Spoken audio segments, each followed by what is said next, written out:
بسم اللہ الرحمن الرحیم۔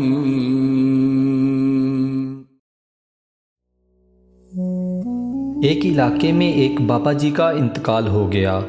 جنازہ تیار ہوا اور جب اٹھا کر قبرستان جانے لگے تو ایک آدمی آگے آیا اور چارپائی کا ایک پاؤں پکڑ کر بولا، مرنے والے نے میرے 15 لاکھ روپے دینے ہیں، پہلے مجھے پیسے دو پھر اس کو دفن کرنے دوں گا۔ آپ تمام لوگ کھڑے تماشا دیکھ رہے تھے۔ بیٹوں نے کہا، مرنے والے نے ہمیں کوئی تو ایسی بات نہیں بتائی کہ وہ مقروض ہے، اس لیے ہم یہ پیسے نہیں دے سکتے۔ مرنے والے کے بھائیوں نے کہا، جب بیٹے ذمہ دار نہیں تو ہم کیوں دیں؟ اب سارے کھڑے ہیں اور اس نے چارپائی پکڑی ہوئی ہے۔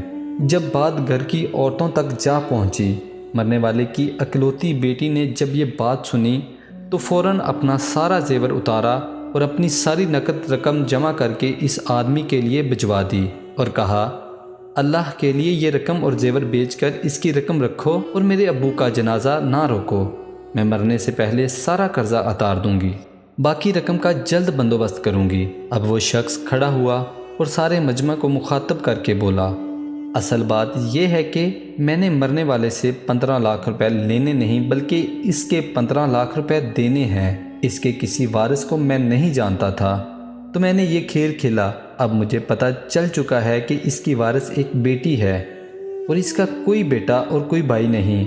اب بھائی منہ اٹھا کر اسے دیکھ رہے تھے اور بیٹے بھی۔